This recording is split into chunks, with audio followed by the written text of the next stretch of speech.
ನೋಡ್ತಾ ಇದ್ರ BBC news ಬೀಟ್ಗೆ ಸ್ವಾಗತ. ನಾನು ಸ್ವಾಗತ. ಮೊದಲಿಗೆ ಹೆಡ್ಲೈನ್ಸ್.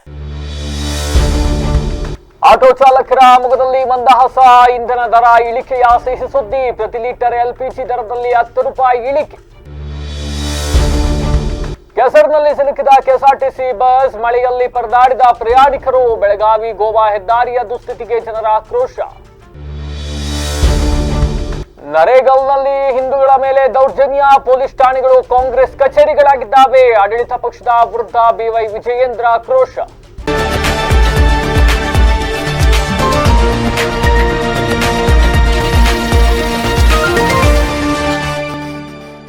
ನಿರಂತರ ಬೆಲೆ ಏರಿಕೆಯಿಂದ ತತ್ತರಿಸಿದ್ದ ಆಟೋ ಚಾಲಕರಿಗೆ ಇದೀಗ ಕೊನೆಗೂ ಕೂಡ ದೊಡ್ಡ ನಿರಾಳ ಸಿಕ್ಕಿದ್ದು. ಪ್ರಮುಖ ಇಂಧನ ವಿತರಣಾ ಸಂಸ್ಥೆಯಾದ ಟೋಟಲ್ ಎನರ್ಜೀಸ್ ತನ್ನ ಬಂಕ್ಗಳಲ್ಲಿ ಆಟೋ ಎಲ್ಪಿಜಿ ದರಗಳ ಪ್ರತಿ ಲೀಟರ್ಗೆ ಬರೋಬ್ಬರಿ 10 ರೂಪಾಯಿ ಕಡಿತಗೊಳಿಸಿದೆ. ಈ ಮೂಲಕ ಆಟೋ ಚಾಲಕರ ಮುಖದಲ್ಲಿ ಮಂದಹಾಸ ಮೂಡಿದೆ. ಜಾಗತಿಕ ಮಾರುಕಟ್ಟೆಯಲ್ಲಿನ ವ್ಯತ್ಯಯಗಳಿಂದಾಗಿ ಕಳೆದ ಕೆಲವು ತಿಂಗಳುಗಳ ಹಿಂದೆ ಆಟೋ ಎಲ್ಪಿಜಿ ದರ ಸಾರ್ವಕಾಲಿಕ ದಾಖಲೆಯ 100 ರೂಪಾಯಿಗಳ ಗಡಿ ದಾಟಿತ್ತು. ತದನಂತರ ಹಂತ ಹಂತವಾಗಿ 95 ರೂಪಾಯಿಗಳಿಗೆ ಇಳಿಕೆಯಾಗಿದ್ದ ದರ ಇದೀಗ ಮತ್ತೊಂದು ದೊಡ್ಡ ಕುಸಿತ ಕಂಡು 85 ರೂಪಾಯಿಗಳಿಗೆ ತಲುಪಿದೆ. ಅಂತಾರಾಷ್ಟ್ರೀಯ ಮಟ್ಟದಲ್ಲಿ ಇಂಧನ ಸರಬರಾಜು ಮತ್ತು ಪೂರೈಕೆ ವ್ಯವಸ್ಥೆ ಸುಧಾರಿಸಿರುವುದು ಹಾಗೂ ಮಾರುಕಟ್ಟೆಯಲ್ಲಿ ಎಲ್ಪಿಜಿ ಲಭ್ಯತೆ ಹೆಚ್ಚಾಗಿರುವುದು ಈ ಬೆಲೆ ಇಳಿಕೆಗೆ ಪ್ರಮುಖ ಕಾರಣ ಎಂದು ತಜ್ಞರು ವಿಶ್ಲೇಷಿಸಿದ್ದಾರೆ. ಅಮೆರಿಕ, ಇಸ್ರೇಲ್ ಮತ್ತು ಇರಾನ್ ನಡುವಿನ ಸಂಘರ್ಷದಿಂದಾಗಿ ಉಂಟಾಗಿದ್ದ ಅಸ್ಥಿರತೆ ಇದೀಗ ತಿಳಿಯಾಗುತ್ತಿರುವುದು ಇಂಧನ ದರ ತಗ್ಗಲು ಸಹಕಾರಿಯಾಗಿದೆ. ದರ ಇಳಿಕೆಯಿಂದಾಗಿ ಆಟೋ ಚಾಲಕರು ಸಂತಸ ವ್ಯಕ್ತಪಡಿಸಿದ್ದಾರೆ. ದಿನದ ದುಡಿಮೆಯ ಅರ್ಧದಷ್ಟು ಹಣವನ್ನು ಗ್ಯಾಸ್ಗಾಗಿಯೇ ಖರ್ಚು ಮಾಡಬೇಕಿತ್ತು. ಬಾಡಿಗೆ ದರ ಹೆಚ್ಚಿಸಿದರೆ ಗ್ರಾಹಕರು ಬರ್ತಾ ಇರಲಿಲ್ಲ. ಈಗ ಲೀಟರ್ಗೆ 10 ರೂಪಾಯಿ ಕಡಿಮೆಯಾಗಿರುವುದು ದೊಡ್ಡ ರಿಲೀಫ್ ನೀಡಿದೆ ಎಂದು ಚಾಲಕರು ನಿಟ್ಟುಸಿರು ಬಿಟ್ಟಿದ್ದಾರೆ. ಮಳೆಯಿಂದಾಗಿ 2 ರಾಜ್ಯಗಳ ಸಂಪರ್ಕ ಕೊಂಡಿಯಾಗಿರುವ ಬೆಳಗಾವಿ ಗೋವಾ ಹೆದ್ದಾರಿಯ ಸಂಪೂರ್ಣವಾಗಿ ಕೆಸರುಗದ್ದೆಯಾಗಿ ಮಾರ್ಪಾಟಾಗಿದೆ.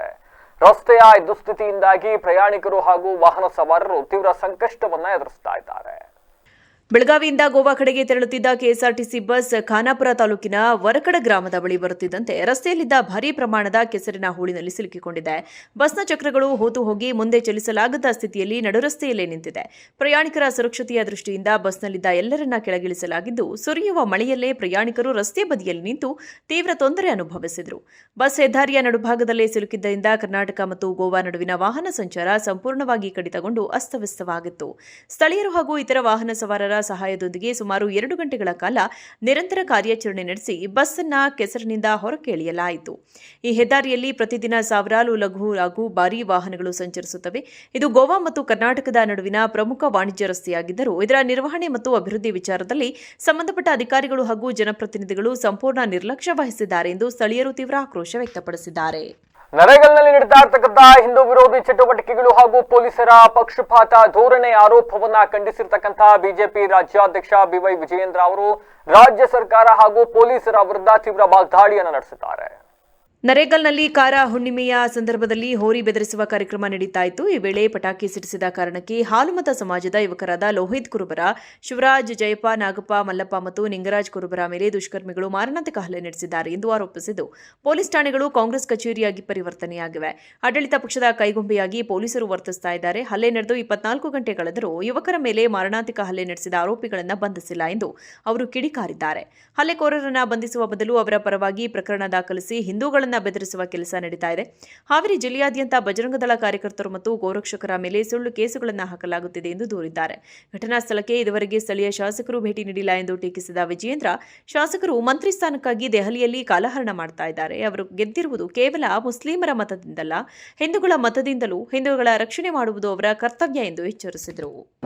ಕಾರ ಹುಣ್ಣಿಮೆ ನಡೀತಾ ಇರತಕ್ಕಂತ ಸಂದರ್ಭದಲ್ಲಿ ಇದೇನು ಮೊದಲ ಬಾರಿ ಆಗ್ತಾ ಇರ್ತಕ್ಕಂಥದ್ದಲ್ಲ. ಈ ಭಾಗದಲ್ಲಿ ಹಿಂದೂಗಳು ಬಹಳ ಶ್ರದ್ಧೆಯಿಂದ ಸಂಭ್ರಮದಿಂದ ಕಾರ ಹುಣ್ಣಿಮೆ ನಡೆಸ್ತಕ್ಕಂಥ ಸಂದರ್ಭದಲ್ಲಿ ಹೋರಿಯನ್ನ ಬೆದರಿಸ್ತಾರೆ. ಹೋರಿಯನ್ನ ಬೆದರಿಸೋದಕ್ಕೆ ಪಟಾಕಿ ಸಿಡಿಸಿದ್ರು ಅನ್ನೋ ಒಂದೇ ಒಂದು ಕಾರಣಕ್ಕೆ ಇವತ್ತು ನಮ್ಮ ಹಾಲು ಮತಸ್ಥ ಸಮಾಜಕ್ಕೆ ಸೇರಿರ್ತಕ್ಕಂಥ ಲೋಹಿತ್ ಕುರುಬರ ಇರ್ಬೋದು, ಶಿವರಾಜ್ ಇರ್ಬೋದು, ಜಯಪ್ಪನವರು, ಅದೇ ರೀತಿ ನಾಗಪ್ಪ, ಮಲ್ಲಪ್ಪ ಮತ್ತೆ ಲಿಂಗರಾಜ್ ಕುರುಬರು ಇವರೆಲ್ಲರ ಮೇಲೂ ಕೂಡ ದುಷ್ಕರ್ಮಿಗಳು ಅಂದ್ರೆ ಒಂದು ಕೋಮಿಗೆ ಸೇರಿರ್ತಕ್ಕಂಥ ಏನು ದೇಶದ್ರೋಹಿಗಳಿದ್ದಾರೆ ಮಾರಣಾಂತಿಕ ಹಲ್ಲೆಯನ್ನ ಕೂಡ ನಡೆಸಿದ್ದಾರೆ. ಇವತ್ತು ಹುಬ್ಳಿನಲ್ಲಿ ಕಿಮ್ಸ್ ಆಸ್ಪತ್ರೆಯಲ್ಲೂ ಕೂಡ 3 ಜನ ಅಡ್ಮಿಟ್ ಆಗಿದ್ದಾರೆ. ಹಾವೇರಿ ಆಸ್ಪತ್ರೆಯಲ್ಲೂ ಕೂಡ 3 ಜನ ಅಡ್ಮಿಟ್ ಆಗಿದ್ದಾರೆ. ಒಟ್ಟಾರೆ ಹೇಳೋದಾದ್ರೆ ಅರಸೀಕೆರೆ ತಾಲೂಕು ಶಾಸಕರಾಗಿರ್ತಕ್ಕಂಥ KM ಶಿವಲಿಂಗೇಗೌಡ ಅವರಿಗೆ ಸಚಿವ ಸ್ಥಾನ ನೀಡುವ ಮೂಲಕ ಕ್ಷೇತ್ರದ ಅಭಿವೃದ್ಧಿಗೆ ಅವಕಾಶವನ್ನ ಕಲ್ಪಿಸಬೇಕು ಅಂತ ದಲಿತ ಪ್ರಗತಿಪರ ಹೋರಾಟಗಾರರಾದ ದಿನೇಶ್ ಒತ್ತಾಯಿಸಿದ್ದಾರೆ. ಸುದ್ದಿಗೋಷ್ಠಿಯಲ್ಲಿ ಮಾತನಾಡಿದ ಅವರು, ಹಾಸನ ಕ್ಷೇತ್ರದ ಅಭಿವೃದ್ಧಿ ದೃಷ್ಟಿಯಿಂದ ಈ ಬೇಡಿಕೆಯನ್ನ ಯಾವುದೇ ಪಕ್ಷದ ಪರವಾಗಿ ಅಲ್ಲದೆ ಜನಹಿತದ ಉದ್ದೇಶದಿಂದ ಮುಂದಿಡುತ್ತಿದ್ದೇವೆ. 3 ವರ್ಷಗಳಿಂದ ಕಾಂಗ್ರೆಸ್ ಸರ್ಕಾರ ಅಧಿಕಾರದಲ್ಲಿದ್ದರೂ ಹಾಸನ ಕ್ಷೇತ್ರಕ್ಕೆ ನಿರೀಕ್ಷಿತ ಮಟ್ಟದ ಅಭಿವೃದ್ಧಿ ಕಾರ್ಯಗಳು ನಡೆದಿಲ್ಲ. ಕ್ಷೇತ್ರದಲ್ಲಿ ಟ್ರಾಫಿಕ್ ಸೇರಿದಂತೆ ಹಲವು ಮೂಲಸೌಕರ್ಯ ಸಮಸ್ಯೆಗಳಿದ್ದು, ಶಾಸಕ ಶಿವಲಿಂಗೇಗೌಡ ಅವರಿಗೆ ಸಚಿವ ಸ್ಥಾನ ನೀಡಿದರೆ ಜಿಲ್ಲೆಯ ಅಭಿವೃದ್ಧಿಗೆ ಹೆಚ್ಚಿನ ವೇಗ ಸಿಗಲಿದೆ. ಇದೇ ವೇಳೆ ರಾಜ್ಯದಲ್ಲಿ ದಲಿತ ಸಮುದಾಯಕ್ಕೆ ಮುಖ್ಯಮಂತ್ರಿ ಸ್ಥಾನ ನೀಡಬೇಕು ಎಂಬ ಬೇಡಿಕೆಯನ್ನು ಪುನರುಚ್ಚರಿಸಿದ ಅವರು, ಅಧಿಕಾರ ಹಂಚಿಕೆಯ ಭಾಗವಾಗಿ ಉಳಿದ ಅವಧಿಯಲ್ಲಿ ದಲಿತ ಸಮುದಾಯದ ನಾಯಕನಿಗೆ ಮುಖ್ಯಮಂತ್ರಿ ಸ್ಥಾನ ನೀಡಬೇಕು. ಮುಂದಿನ 1 ವರ್ಷದೊಳಗೆ ದಲಿತರಿಗೆ ಮುಖ್ಯಮಂತ್ರಿ ಸ್ಥಾನ ನೀಡದಿದ್ದರೆ ರಾಜ್ಯಾದ್ಯಂತ ದಲಿತ ಹೋರಾಟಗಾರರು ಒಗ್ಗೂಡಿ ಹೋರಾಟ ನಡೆಸಲಾಗುವುದು ಎಂದು ಎಚ್ಚರಿಕೆ ನೀಡಿದರು. ಅಲ್ಲದೆ ದಲಿತ ಸಮುದಾಯದ ಬೇಡಿಕೆಗಳನ್ನು ನಿರ್ಲಕ್ಷಿಸಿದರೆ ಕಾಂಗ್ರೆಸ್ ವಿರುದ್ಧ ದಲಿತ ಸಮುದಾಯ ಸಂಘಟಿತವಾಗಿ ನಿಲ್ಲಲಿದ್ದು, ಅಗತ್ಯವಿದ್ದರೆ ಕರ್ನಾಟಕ ದಲಿತ ಪಕ್ಷ ಎಂಬ ಹೊಸ ರಾಜಕೀಯ ಪಕ್ಷವನ್ನು ಸ್ಥಾಪಿಸುವ ಬಗ್ಗೆ ಚಿಂತನೆ ನಡೆಸಲಾಗಿದೆ ಎಂದು ತಿಳಿಸಿದರು. ಪಕ್ಷಾತೀತವಾಗಿ ಒಂದು ವಿಚಾರ ಹೇಳ್ತಾ ಇರೋದು, ನಮ್ಮ ಹಾಸನ ಜಿಲ್ಲೆಯಲ್ಲಿ ಈಗ ಏಕೈಕ ಶಾಸಕರು ಶಿವಲಿಂಗೇಗೌಡ ಅರಸೀಕೆರೆಯಿಂದ ಗೆದ್ದಿರೋದು. ಕಾಂಗ್ರೆಸ್ ಪಕ್ಷ ಬಂದು 3 ವರ್ಷ ಕಳೆದಿದೆ. ಹಾಸನದಲ್ಲಿ ಇದುವರೆಗೂ ನಮಗೆ ಒಂದು ಸಚಿವಗಿರಿ ಕೊಟ್ಟಿಲ್ಲ. ಹಾಸನ ಅಭಿವೃದ್ಧಿ ಕುಂಠಿತವಾಗಿದೆ. ಈಗ ಬೇರೆಯವ್ರಿಗೆ ಕೊಡ್ತಾರೆ, ಅವರು ಬಂದ ಪುಟ್ಟ ಓದ ಪುಟ್ಟ ಅಂತ ಹೋಗ್ತಾರೆ. ಹಾಸನದ ಬಗ್ಗೆ ಯಾವುದೇ ಕಾಳಜಿ ಇರಲ್ಲ, ಅವ್ರಿಗೆ ಗೊತ್ತೂ ಇರಲ್ಲ ಅವ್ರೇನೇ ಅಭಿವೃದ್ಧಿ ಮಾಡಬೇಕು ಅಂದ್ರೂ. ಉದಾಹರಣೆಗೆ ಈಗ ನಮ್ಮ ಹಾಸನದಲ್ಲಿ BM ರೋಡು ರಸ್ತೆ ಅಗಲೀಕರಣ ಆಗಿಲ್ಲ. ಕೃಷ್ಣ ಹೋಟ್ಲ ಹತ್ರ ಭಾರಿ ಟ್ರಾಫಿಕ್ ಸಮಸ್ಯೆ ಇದೆ. ಇನ್ನೂ ಹಲವಾರು ಅಭಿವೃದ್ಧಿ ಕಾಮಗಾರಿಗಳು ಆಗಬೇಕು ಹಾಸನದಲ್ಲಿ. ಈಗಿದೆ ನಮ್ಮ ಶಾಸಕರಾದ ಶಿವಲಿಂಗೇಗೌಡರಿಗೊಂದು ಸಚಿವಗಿರಿ ಕೊಟ್ಟರೆ ನಾವು ಪಕ್ಷಾತೀತವಾಗಿ ಕೇಳ್ತಾ ಇರೋದು ಪ್ರಗತಿಪರ ಒಕ್ಕೂಟದಿಂದ. ನಮಗೇನು ಯಾವುದೇ ಪಕ್ಷದಿಂದ ನಾವು ಇನ್ಫ್ಲುಯೆನ್ಸ್ ಮಾಡಿ ಅವ್ರಿಗೆ ಹೇಳಬೇಕಾಗಿಲ್ಲ. ಏನಪ್ಪ ಅಂದರೆ ಅವ್ರಿಗೆ ಕೊಡೋಂಥ ಒಂದು ವರ್ಚಸ್ಸಿದೆ, ಕೊಡ್ಲಬೋದು. ಅವರು ಹಲವಾರು ಬಾರಿ ಶಾಸಕರಾಗಿ ಗೆದ್ದಿದ್ದಾರೆ, ಒಳ್ಳೆ ಕೆಲಸನೂ ಮಾಡ್ತಾಯಿದ್ದಾರೆ. ಈಗ ಅವರು ಕೇವಲ ಅರಸೀಕೆರೆಗೆ ಸೀಮಿತ ಆಗಿಬಿಟ್ಟಿದ್ದಾರೆ. ಅರಸೀಕೆರೆ ಅಭಿವೃದ್ಧಿ ಮಾತ್ರ ಮಾಡ್ಕೊತಾ ಇದ್ದಾರೆ. ಸಚಿವರಿಗೆ ಕೊಟ್ಟರೆ ಅವ್ರಿಗೆ ಇಡೀ ಜಿಲ್ಲೆನ ಅಭಿವೃದ್ಧಿ ಮಾಡ್ತಾರೆ ಅನ್ನೋದು ನಮಗೊಂದು ಆಶಯ ಇದೆ. ಮಾಡ್ಬೋದು, ರೇವಣ್ಣರ ಥರ ಇವರು ಮಾಡ್ತಾರೆ ನಾವು ಅಭಿಲಾಷೆ ಇಟ್ಕೊಂಡಿದ್ದೀವಿ. ಸುದ್ದಿಗೋಷ್ಠಿಯಲ್ಲಿ ದಲಿತ ಪ್ರಗತಿಪರ ಹೋರಾಟಗಾರರಾದ ದಿನೇಶ್, ಸ್ಟೀಫನ್, ಮೋಹನ್, ಥಾಮಸ್ ಸೇರಿದಂತೆ ಇತರರು ಉಪಸ್ಥಿತರಿದ್ದರು. ಪ್ರತಿಯೊಬ್ಬ ಪೋಷಕರು ತಮ್ಮ ಮಕ್ಕಳಿಗೆ ಹಿಂದೂ ಸಂಪ್ರದಾಯ ಮತ್ತೆ ಮೌಲ್ಯಗಳನ್ನ ಕಲಿಸುವುದು ಅತ್ಯಗತ್ಯ. ಹಿಂದೂ ಸಂಪ್ರದಾಯಗಳು ದಿನೇ ದಿನೇ ಮರೆಯಾಗ್ತಾ ಇದ್ದು, ನಮ್ಮ ಧರ್ಮದ ಆಚಾರ ವಿಚಾರಗಳನ್ನ ಪಾಲಿಸುವುದು ನಮ್ಮೆಲ್ಲರ ಆದ್ಯ ಕರ್ತವ್ಯವಾಗಿದೆ ಅಂತ ಬೂಕಾದ ಬೆಟ್ಟದ ಪ್ರಧಾನ ಅರ್ಚಕ ದೀಪು ರಂಗರಾವ್ ತಿಳಿಸಿದ್ದಾರೆ. ಬಾಗೂರು ಹೋಬಳಿಯ ಎಂ ಶಿವರದಲ್ಲಿರುವ ಜ್ಞಾನಜ್ಯೋತಿ ಎಜುಕೇಷನ್ ಟ್ರಸ್ಟ್ ಹಾಗೂ ವಿದ್ಯಾಸ್ಫೂರ್ತಿ ಇಂಟರ್ನ್ಯಾಷನಲ್ ಶಾಲೆಯ ಆವರಣದಲ್ಲಿ ನಡೆದ ಅಕ್ಷರಾಭ್ಯಾಸ ಕಾರ್ಯಕ್ರಮದಲ್ಲಿ ಭಾಗವಹಿಸಿ ಮಾತನಾಡಿದ ಅವರು, ಮಕ್ಕಳ ನಾಮಕರಣದಂತಹ ಸಮಾರಂಭಗಳನ್ನು ವಿಜೃಂಭಣೆಯಿಂದ ಮಾಡುತ್ತೇವೆ. ಆದರೆ ಶಾಲೆಗೆ ಸೇರಿಸುವ ಸಂದರ್ಭದಲ್ಲಿ ಮಾಡಬೇಕಾದ ಅಕ್ಷರಾಭ್ಯಾಸದಂತಹ ಸಂಸ್ಕಾರಯುತ ಕಾರ್ಯಗಳ ಕಡೆಗೆ ಪೋಷಕರು ಹೆಚ್ಚು ಗಮನ ಹರಿಸುತ್ತಿಲ್ಲ. ಶಾಲೆಗಳು ಮಕ್ಕಳ ವಿದ್ಯಾಭ್ಯಾಸದ ಜವಾಬ್ದಾರಿಯನ್ನ ಹೊತ್ತಿದ್ದರೆ ಪೋಷಕರು ಮಕ್ಕಳ ಸಂಸ್ಕಾರದ ಜವಾಬ್ದಾರಿಯನ್ನ ಹೊರಬೇಕು ಎಂದು ಸಲಹೆ ನೀಡಿದರು. ದಿವಸದಲ್ಲಿ ಅಥವಾ ಆ ತಿಂಗಳಲ್ಲಿ ಪ್ರತಿ ವರ್ಷವೂ ಶಾಲೆಗೆ ಬಂದಂಥ ಮಕ್ಕಳಿಗೆ ಅನೇಕ ಸಂಸ್ಕಾರಗಳಾಗಬೇಕು. ಆಯಿತಾ, ಮೊದಲಿಗೆಲ್ಲ ಜನನ ಆದಮೇಲೆ ಏನು ಮಾಡ್ತೀರಿ, ಮೊದಲು ನಾಮಕರಣ ಮಾಡ್ತೀರಿ ಅಲ್ವಾ? ಅದನ್ನು ಮಾತ್ರ ವಿಜೃಂಭಣೆಯಿಂದ ಮಾಡ್ತೀರಿ. ಹೋಗಿ ಶಾಮಿಯಾನ ಎಲ್ಲ ಬುಕ್ ಮಾಡಿ ಅದು ಚೌಟ್ರಿ ಮಾಡಿ ಅಥವಾ ದೇವಸ್ಥಾನಕ್ಕೆ ಹೋಗಿ ನೆಂಟರು ಬಂಧುಗಳು ಮಿತ್ರರೆಲ್ಲ ಕರೆದು ತುಂಬ ವಿಜೃಂಭಣೆಯಿಂದ ಮಾಡ್ತೀರಿ ನಾಮಕರಣ ಎಲ್ಲ ಅಲ್ವಾ? ಹಾಗೆ ಅದನ್ನು ತೊರೆದು ಇನ್ನೂ 15 ಕರ್ಮಗಳು ಉಂಟು. ಆಯಿತಾ, ಅದರಲ್ಲಿ ಅಕ್ಷರಾಭ್ಯಾಸವು ಒಂದು. ಆಯಿತಾ, ಅದನ್ನು ನಾವು ನಮಗೆ ಬೇಕಾಗಿರುವ 1 ಅಥವಾ 2ಕ್ಕೆ ಮಾತ್ರ ಪ್ರಾಮುಖ್ಯತೆ ಕೊಡ್ತೀವಿ. ಹೌದಾ? ಎಲ್ಲವಕ್ಕೂ ಪ್ರಾಮುಖ್ಯತೆ ಕೊಡ್ತೀವ? ನಮಗೆ ಯಾವುದು ಬೇಕೋ ಅದನ್ನು ತುಂಬ ವಿಜೃಂಭಣೆಯಿಂದ ಮಾಡ್ತೀವಿ. ಬೇಡದೇ ಇರೋದನ್ನ ಹಾಗೆ ಬಿಟ್ಬಿಡ್ತೀವಿ ಅಲ್ವಾ? 16 ಕರ್ಮಗಳು, ಷೋಡಶ ಕರ್ಮ. ಆಯಿತಾ? ಕಾರ್ಯಕ್ರಮದಲ್ಲಿ ವಿದ್ಯಾಸ್ಫೂರ್ತಿ ಇಂಟರ್ನ್ಯಾಷನಲ್ ಶಾಲೆಯ ವ್ಯವಸ್ಥಾಪಕಿ ಗಾಯತ್ರಿ ಮಂಜುನಾಥ್, ಪತ್ರಕರ್ತ ಸಿವಿ ಲೋಹಿತ್, ಶಾಲೆಯ ಮುಖ್ಯೋಪಾಧ್ಯಾಯರು, ಶಿಕ್ಷಕರು, ಪೋಷಕರು ಹಾಗೂ ವಿದ್ಯಾರ್ಥಿಗಳು ಉಪಸ್ಥಿತರಿದ್ದರು. ನೈಋತ್ಯ ಮುಂಗಾರು ಮಹಾರಾಷ್ಟ್ರದಾದ್ಯಂತ ಭೋಗರಿತಾ ಇದ್ದು ಆರ್ಥಿಕ ರಾಜಧಾನಿ ಆಗಿರ್ತಕ್ಕಂಥ ಮುಂಬೈನಲ್ಲಿ ವರುಣನ ಆರ್ಭಟ ಮುಂದುವರೆದಿದೆ. ಸತತ ಮಳೆಯಿಂದಾಗಿ ನಗರದ ರಸ್ತೆಗಳು ಕೆರೆಯಂತಾಗಿದ್ದು ಜನಜೀವನ ಸಂಪೂರ್ಣವಾಗಿ ಅಸ್ತವ್ಯಸ್ತಗೊಂಡುಬಿಟ್ಟಿದೆ.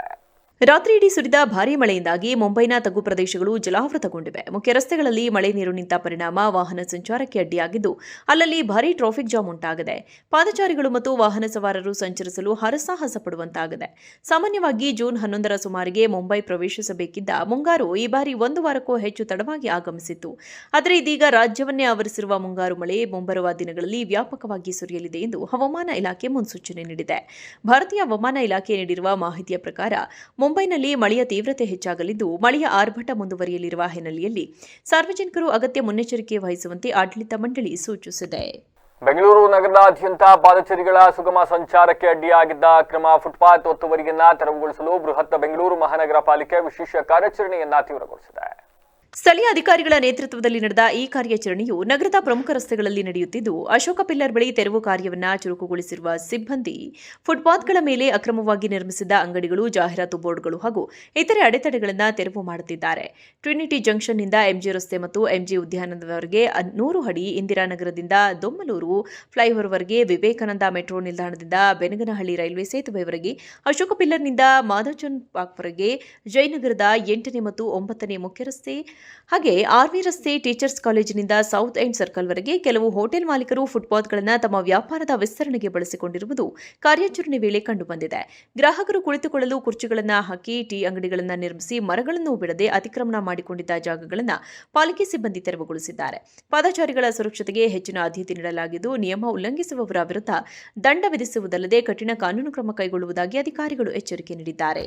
ಆಹಾರ ಮತ್ತೆ ನೀರನ್ನ ಅರಸಿ ಕಾಡಿನಿಂದ ನಾಡಿಗೆ ಬರಲು ಯತ್ನಿಸಿದ ಕಾಡಾನೆಯೊಂದು ರೈಲ್ವೆ ಹಳಿಗಳ ಬ್ಯಾರಿಗೇಡ್ಗೆ ಸಿಲುಕಿ ನರಳಾಡ್ತಿರ್ತಕ್ಕಂಥ ಹೃದಯ ವಿದ್ರಾವಕ ಘಟನೆ ಕನಕಪುರ ತಾಲೂಕಿನ ಅರೆಕೊಪ್ಪ ಗ್ರಾಮದ ಬಳಿ ನಡೆದಿದೆ. ಅರೆಕೊಪ್ಪ ಗ್ರಾಮವು ಕಾವೇರಿ ವನ್ಯಜೀವಿ ವಲಯದ ಮುಗ್ಗೂರು ಅರಣ್ಯದ ಅಂಚಿನಲ್ಲಿದೆ. ಇತ್ತೀಚಿನ ದಿನಗಳಲ್ಲಿ ಆಹಾರ ಮತ್ತು ನೀರಿಗಾಗಿ ವನ್ಯಜೀವಿಗಳು ನಾಡಿನತ್ತ ಬರುತ್ತಿರುವುದು ಸಾಮಾನ್ಯವಾಗಿದೆ.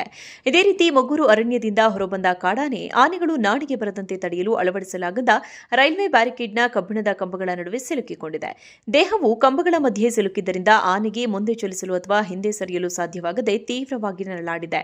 ಆನೆಯ ಕಿರುಚಾಟವನ್ನ ಕೇಳಿ ಗಾಬರಿಗೊಂಡ ಸ್ಥಳೀಯರು ತಕ್ಷಣ ಅರಣ್ಯ ಇಲಾಖೆಗೆ ಮಾಹಿತಿ ನೀಡಿದ್ದಾರೆ.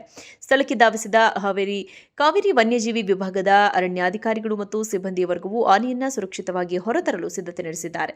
ಆನೆಗೆ ಯಾವುದೇ ಗಾಯಗಳಾಗದಂತೆ ರಕ್ಷಿಸಲು ಜೆಸಿಬಿ ಯಂತ್ರ ಹಾಗೂ ಗ್ಯಾಸ್ ಕಟರ್ಗಳ ಸಹಾಯದಿಂದ ಬೃಹತ್ ಕಾರ್ಯಾಚರಣೆಯನ್ನು ಕೈಗೊಳ್ಳಲಾಗಿದೆ. ಸಹಕಾರ ಸಪ್ತಾಹದ ಅಂಗವಾಗಿ ಕೃಷಿಕ್ ಭಾರತ್ ಕೋಆಪರೇಟಿವ್ ಲಿಮಿಟೆಡ್ ವತಿಯಿಂದ ಹಾಸನ ತಾಲೂಕಿನ ಸಾಲ್ಗಾಮಿಯಲ್ಲಿ ಸಹಕಾರ ಸಬಲೀಕರಣ ಅಭಿಯಾನ ಕಾರ್ಯಕ್ರಮವನ್ನು ನಡೆಸಲಾಯಿತು. ಕಾರ್ಯಕ್ರಮದಲ್ಲಿ ರೈತರಿಗೆ ಭತ್ತದ ಬೆಳೆಯಲ್ಲಿ ಬಳಸುವ ಶಿವಾರಿಕಾ, ರೈಸೋ ಸೂಪರ್ ಹಾಗೂ ದ್ರವ ಜೈವಿಕ ಗೊಬ್ಬರಗಳ ಬಳಕೆ ಮತ್ತು ಅವುಗಳಿಂದಾಗುವ ಪ್ರಯೋಜನ ಕುರಿತು ಸಮಗ್ರ ಮಾಹಿತಿ ನೀಡಲಾಯಿತು. ಈ ವೇಳೆ ಕೆಆರ್ಐಬಿಎಚ್ ಸಿಒ ಮಾರ್ಕೆಟಿಂಗ್ ಅಧಿಕಾರಿ ಕಾರ್ತಿಕ್ ಕೆಬಿ ಮಾತನಾಡಿ, ಸಂಸ್ಥೆಯ ವಿವಿಧ ಉತ್ಪನ್ನಗಳಾದ ನಗರ ಕಾಂಪೋಸ್ಟ್, ಸಮುದ್ರ ಸಸ್ಯ, ಜೈವಿಕ ಗೊಬ್ಬರಗಳು, ಜಿಂಕ್ ಸಲ್ಫೇಟ್ ಸೇರಿದಂತೆ ಸಾವಯವ ಕೃಷಿಗೆ ಪೂರಕವಾಗಿರುವ ಉತ್ಪನ್ನಗಳ ಮಹತ್ವವನ್ನು ವಿವರಿಸಿದರು. ಇವುಗಳ ಬಳಕೆಯ ವಿಧಾನ, ಪ್ರಮಾಣ ಹಾಗೂ ಕೃಷಿ ಬೆಳೆಗಳ ಮೇಲೆ ಬೀರುವ ಸಕಾರಾತ್ಮಕ ಪರಿಣಾಮಗಳ ಕುರಿತು ರೈತರ ಪ್ರಶ್ನೆಗಳಿಗೆ ಉತ್ತರಿಸಿದರು. ಸಾಲ್ಗಾಮಿ ಭಾಗದಲ್ಲಿ ಅಡಿಕೆ ಮತ್ತು ಶುಂಠಿ ಬೆಳೆಗಳನ್ನು ಅಧಿಕವಾಗಿ ಬೆಳೆಯುವುದರಿಂದ ಈ ಬೆಳೆಗಳಿಗೆ ಪೂರಕವಾಗಿರುವ ಕೆಆರ್ಐಬಿಎಚ್ ಸಿಒ ಉತ್ಪನ್ನಗಳನ್ನು ಬಳಸುವ ಕುರಿತು ವಿಶೇಷ ಅರಿವು ಮೂಡಿಸಲಾಯಿತು. ಈ ವೇಳೆ ಸಾಲ್ಗಾಮಿ ಪ್ರಾಥಮಿಕ ಕೃಷಿ ಪತ್ತಿನ ಸಹಕಾರ ಸಂಘದ ಮುಖ್ಯ ಕಾರ್ಯನಿರ್ವಾಹಕ ಅಧಿಕಾರಿ ರಾಜಶೇಖರ್, ಅಧ್ಯಕ್ಷ ಪುಟ್ಟೇಗೌಡ, ಜಿಲ್ಲಾ ಸಹಕಾರ ಸಂಘಗಳ ನಿಬಂಧಕ ಕೆಕೆ ಕಿರಣ್ ಕುಮಾರ್ ಸೇರಿದಂತೆ ಇತರರು ಹಾಜರಿದ್ದರು. ಈಗ ಮತ್ತೊಮ್ಮೆ ಹೆಡ್ಲೈನ್ಸ್. ಆಟೋ ಚಾಲಕರ ಮೊಗದಲ್ಲಿ ಮಂದಹಾಸ, ಇಂಧನ ದರ ಇಳಿಕೆಯ ಸಿಹಿ ಸುದ್ದಿ. ಪ್ರತಿ ಲೀಟರ್ ಎಲ್ಪಿಜಿ ದರದಲ್ಲಿ 10 ರೂಪಾಯಿ ಇಳಿಕೆ. ಕೆಸರಿನಲ್ಲಿ ಸಿಲುಕಿದ ಕೆಎಸ್ಆರ್ಟಿಸಿ ಬಸ್, ಮಳೆಯಲ್ಲಿ ಪರದಾಡಿದ ಪ್ರಯಾಣಿಕರು. ಬೆಳಗಾವಿ ಗೋವಾ ಹೆದ್ದಾರಿಯ ದುಸ್ಥಿತಿಗೆ ಜನರ ಆಕ್ರೋಶ. ನರೇಗಲ್ನಲ್ಲಿ ಹಿಂದೂಗಳ ಮೇಲೆ ದೌರ್ಜನ್ಯ, ಪೊಲೀಸ್ ಠಾಣೆಗಳು ಕಾಂಗ್ರೆಸ್ ಕಚೇರಿಗಳಾಗಿದ್ದಾವೆ. ಆಡಳಿತ ಪಕ್ಷದ ವಿರುದ್ಧ ಬಿವೈ ವಿಜಯೇಂದ್ರ ಆಕ್ರೋಶ. ಇದಾಗಿ ತುತ್ತಿನ ವಿಶೇಷ. ನಿರಂತರ ಸುದ್ದಿಗಾಗಿ ನೋಡ್ತಾ ಇರಿ BBC ಟಿವಿ, ಸತ್ಯದ ಕಡೆ ನಮ್ಮ ನಡೆ.